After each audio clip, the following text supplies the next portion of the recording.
Today let's work on our Vinyasa. Vinyasa basically just means movement connecting to the breath.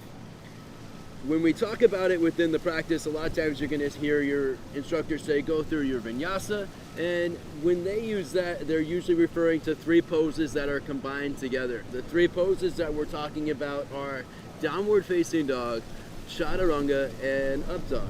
So today we're going to work on those three poses and use our modifications throughout it as well to link those together. So I'll be working two different aspects for you today.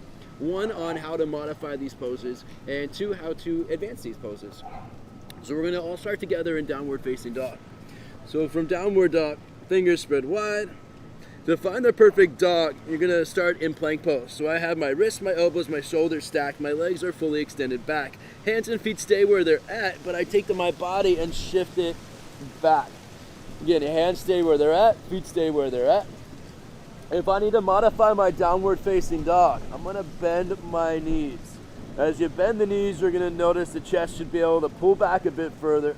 And the benefit behind bending the knees is if our hamstrings are too tight, it's going to be hard for us to pull ourselves back. So if the hamstrings are tight, a lot of us are only going to be able to come to here. So if we bend the knees, it gives us a little bit more room so we can pull the entire body back. So modification in downward dog is the bending of the knees. Still pressing through with the hands, trying to pull everything else away from the hands. Good. From downward dog, we shift all the way back forward to plank pose. And then we're going to go right into Chaturanga. Modifying our Chaturanga, we're going to come down to our knees.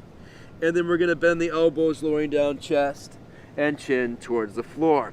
You're going to notice my booty's still up there pretty high. That's okay. Okay, so elbows are bent, chest is on the ground, butt is high. Coming right back into our downward facing dog, bringing these together. So from downward dog, modification, we bend the knees. Shift forward to plank pose. Lower the knees, chest, chin, and then increasing it from here, we shift our weight forward, our body forward, rolling the shoulders back, releasing the tuck of the toes, coming into baby cobra. So the baby cobra is our modification from our upward facing dog. So again, we have the baby cobra here. From baby cobra, you straighten out the arms. We press all the way back to downward facing dog. Bringing all this together. Again, modification first. We have the bend in the knees. We shift forward to plank pose. Lower down knees, chest, chin. Shift forward, baby cobra, chest lifted, release tuck of the toes.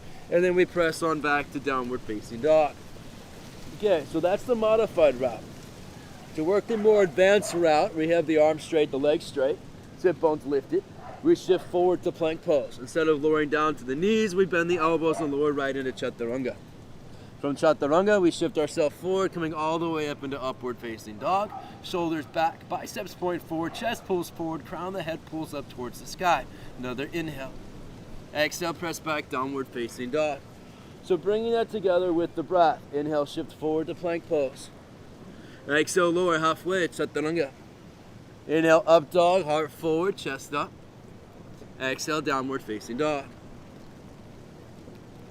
You guys, so keep in mind that the modifications are there as needed. So feel free to bring them into the practice as needed. Enjoy. For more tutorials, subscribe below. And for access to over 200 yoga, fitness, meditation, and breathwork videos, head to feelingmoved.com to become a member.